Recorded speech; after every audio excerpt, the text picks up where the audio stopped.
ગુજરાતમાં 93,000 કરોડના ખર્ચે બનશે એવું હાઈવે નેટવર્ક કે કોઈપણ સ્થળેથી 100 કિલોમીટરના ડિસ્ટન્સ પર આપણને એક્સપ્રેસ વે મળી જશે. માત્ર 5 જ કલાકમાં અમદાવાદથી દ્વારકા, સોમનાથ કે પોરબંદર પહોંચી શકાશે. ટ્રાવેલર્સ પ્રતિ કલાક 100 કિલોમીટરની સ્પીડથી કન્ટિન્યુઅસ બ્રેક લગાવ્યા વિના ગાડી ચલાવી શકશે.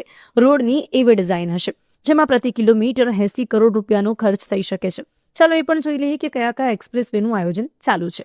અમદાવાદ ધોલેરા એક્સપ્રેસ વે, જેની લંબાઈ છે 109 કિલોમીટર, જે એસપી રિંગ રોડ સનાથલથી અધેલાઈ, ભાવનગર અને ધોલેરા સરમાંથી પસાર થાય છે.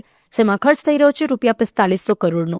નમો શક્તિ એક્સપ્રેસ વે, જેની લંબાઈ છે 430 કિલોમીટર, જે બનાસકાંઠા, ડીસા અને અમરેલી, બોટાદ, સુરેન્દ્રનગર, પાટણથી પીપાવાવ બંદર સાથે જોડશે. જેમાં ખર્ચ થઈ રહ્યો છે ₹39,120 કરોડનો. અમદાવાદ સોમનાથ દ્વારકા એક્સપ્રેસ વે, જેની લંબાઈ છે 680 કિલોમીટર, જે અમદાવાદને સોમનાથ, દ્વારકા અને પોરબંદર સાથે રાજકોટ ગ્રીનફિલ્ડ હાઈવે સાથે જોડશે. જેમાં ખર્ચ થઈ રહ્યો છે ₹93,120 કરોડનો.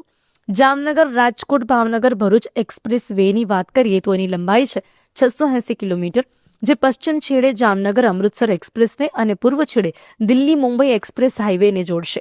સાથે ગુજરાતના કલ્પસર પ્રોજેક્ટથી પસાર થશે. જેમાં ખર્ચ થઈ રહ્યો છે ₹57,120 કરોડનો. વડોદરા ગોધરા દાહોદ એમપી બોર્ડર એક્સપ્રેસ વેની વાત કરીએ તો એની લંબાઈ છે 173 કિલોમીટર, જે દિલ્હી મુંબઈ એક્સપ્રેસ હાઈવેને વડોદરાથી ગોધરા દાહોદ થઈ મુખ્ય પ્રદેશ બોર્ડર સાથે જોડશે, જે સેવાલિયા પાસે અમદાવાદ ઇન્દોર હાઈવે સાથે જોડશે. જેમાં ખર્ચ થઈ રહ્યો છે ₹2300 કરોડનો. જામનગર અમૃતસર એક્સપ્રેસ વેની વાત કરીએ તો જેની લંબાઈ છે 915 કિલોમીટર, જે જામનગરને પાટણનો સાંતલપુર થઈ રાજસ્થાન બોર્ડર સાથે જોડશે. જેમાં ખર્ચ થઈ રહ્યો છે ₹80,000 કરોડનો.